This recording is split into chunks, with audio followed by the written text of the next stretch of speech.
Viewers, আমাদের এবারের যাত্রা কক্সবাজার। আমরা কলাবাগান সৌদিয়া কাউন্টার থেকে রাত 11টার গাড়িতে কক্সবাজার উদ্দেশ্যে রওনা হলাম। দেখতেই পাচ্ছেন মগবাজার ফ্লাইওভার দিয়ে আমরা সামনের দিকে আগাচ্ছি। গাড়িটা খুব সম্ভবত ফকিরাপুল থেকে কিছু যাত্রী নিয়ে একবারে ঢাকা, চট্টগ্রাম, কক্সবাজার উঠে যাবে এবং আমরা ইতিমধ্যে মেয়র হানিফ ফ্লাইওভারে উঠে গেছি এবং খুব দ্রুতই ঢাকার যানজট দূর করে আমরা টোল পরিশোধ করে ঢাকা কক্সবাজার বা ঢাকা চট্টগ্রাম হাইওয়েতে যাত্রা শুরু করলাম। সামনেই টোল দিব আমরা এবং আমাদের বাসের ড্রাইভার খুবই অভিজ্ঞ এবং খুব সম্ভবত পুরান ঢাকার মানুষ। অভিজ্ঞ হাতে উনি এবং বেশ সতর্কতার সাথে গাড়ি চালাচ্ছেন। আমরা মেঘনা ব্রিজে আছি এবং মেঘনা ব্রিজ পার হয়ে আমরা মোটামুটি ঢাকা অলরেডি ক্রস করে ফেলছি এবং কুমিল্লা রোডে আসি। আমাদের যে ড্রাইভার উনি বেশ অভিজ্ঞ এবং ফ্রেন্ডলি মানুষ। সামনে থেকে যখন ভিডিও করতেছিলাম আমাদেরকে কোনো বাধা বা বিরক্ত হয়নি। আমরা অলরেডি কুমিল্লা পথ বরাবর এবং আধা ঘন্টা বা 1 ঘন্টা পরেই কুমিল্লার যে যাত্রা বিরতি সেটা পাবো। দেখতে থাকুন। বলে রাখা ভালো, যদিও আমরা ডিসেম্বরের 30 তারিখে যাত্রা করছি, বাট তেমন কোনো কুয়াশা পাইনি এবং ঢাকা চট্টগ্রাম মহাসড়ক এত সুন্দর করে করছে এবং এত অর্গানাইজডভাবে হাইওয়েগুলো নির্মাণ করা হয়েছে যে বিন্দু পরিমাণ জ্যামও পাইনি এবং এই জন্যই খুব সকালে একদম 4টা বা 4:30 একটু পরে আমরা এই যে দেখেন অলরেডি চট্টগ্রাম শহর পার হয়ে আমরা এখন কক্সবাজারের উদ্দেশ্যে, যেটা চট্টগ্রাম কক্সবাজার হাইওয়ে। খুব সম্ভবত আমরা এখন পটিয়াতে আছি, যেহেতু গ্রাম এলাকা তো হালকা বা একটু মাঝারি ধরনের কুয়াশা পাচ্ছি অলরেডি, আপনারা যেটা দেখতেই পাচ্ছেন।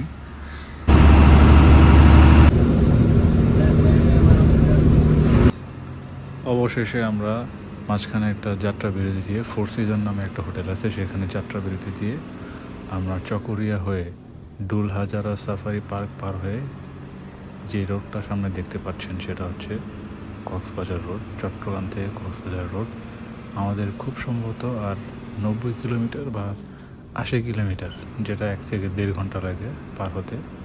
দেখেন কি সুন্দর সকালের দৃশ্য। এটা একটা খাল, আমাদের বাড়ি ঠিক এই খালের পাশেই। আমরা এখন যাচ্ছি কক্সবাজারের দিকে, আপনারা দেখতে থাকুন অপরূপ দৃশ্য।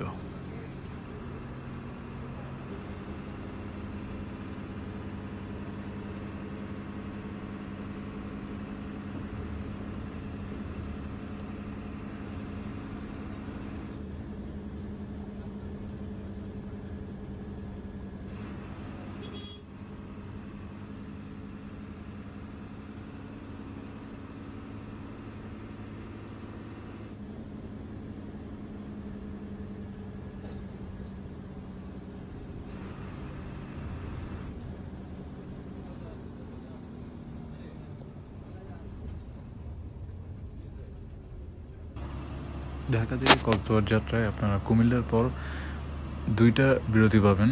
দুটোটাই হচ্ছে কক্সবাজার আমিরাবাদ পার হওয়ার পর। একটা হচ্ছে ফোর সিজন এবং এটার সামনে হচ্ছে হাইওয়ে ইন। 2টা হোটেলই ভালো এবং 2টা হোটেলই মোটামুটি ডাকাতের মতো টাকা রাখে, এটা আপনারা সবাই জানেন। তবে ফোর সিজন একটু বেশি এবং ফোর সিজন দেখতেও সুন্দর, কিন্তু এটার সামনে যেটা আছে ওইটাও একই ধরনের দাম রাখার চেষ্টা করে এবং ফোর সিজনের মতো এতটা সুন্দর না, এতটা অ্যাস্থেটিক না। তবে আপনারা যদি নন এসি বাসে ওঠেন তাহলে সামনের হাইওয়ে ইনে আপনারা যাত্রা বিরতি পাবেন, আর এসি বাস ম্যাক্সিমামগুলোই ফোর সিজনে থামে।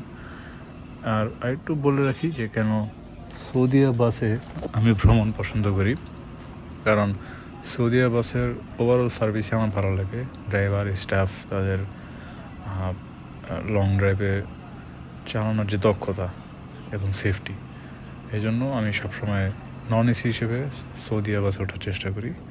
তো আপনারা দেখতে থাকুন।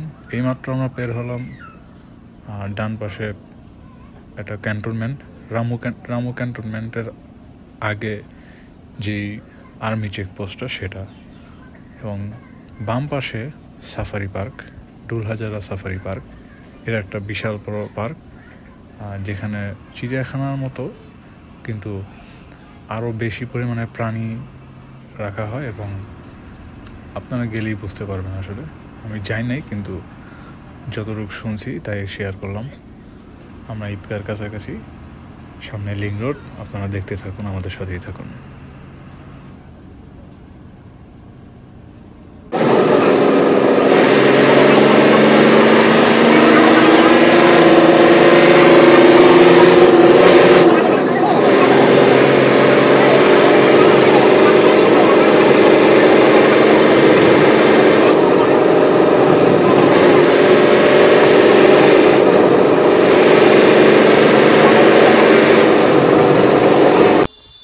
তো অবশেষে আমরা এই যে কক্সবাজার শহরে পৌঁছালাম, এবং আমরা এবার এই হোটেলে উঠবো না, এটা নতুন একটা হোটেল উঠতেছে। আমরা উঠতেছি মেরিন ড্রাইভের পাশে একটা হোটেল, প্রেসিডেন্ট রিসোর্ট নামে, যেখানে আমাদের ভয়াবহ অভিজ্ঞতা হয়েছে থাকার, যেটা নিয়ে আমি পরের ভিডিওতেই এটা নিয়ে বিস্তারিত বলবো। তো আমি আশা করছি আপনারা আমার পাশে থাকবেন এবং চ্যানেলে সাবস্ক্রাইব দিয়ে রাখতে পারেন আমার প্রতিটা আপডেট এবং প্রতিটা ভিডিওর সাথে সাথে পাওয়ার জন্য।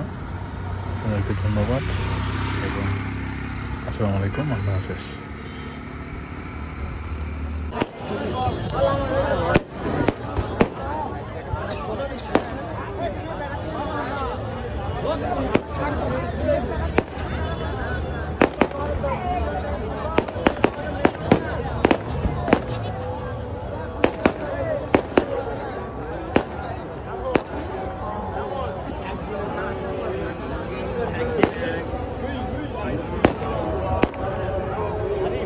आप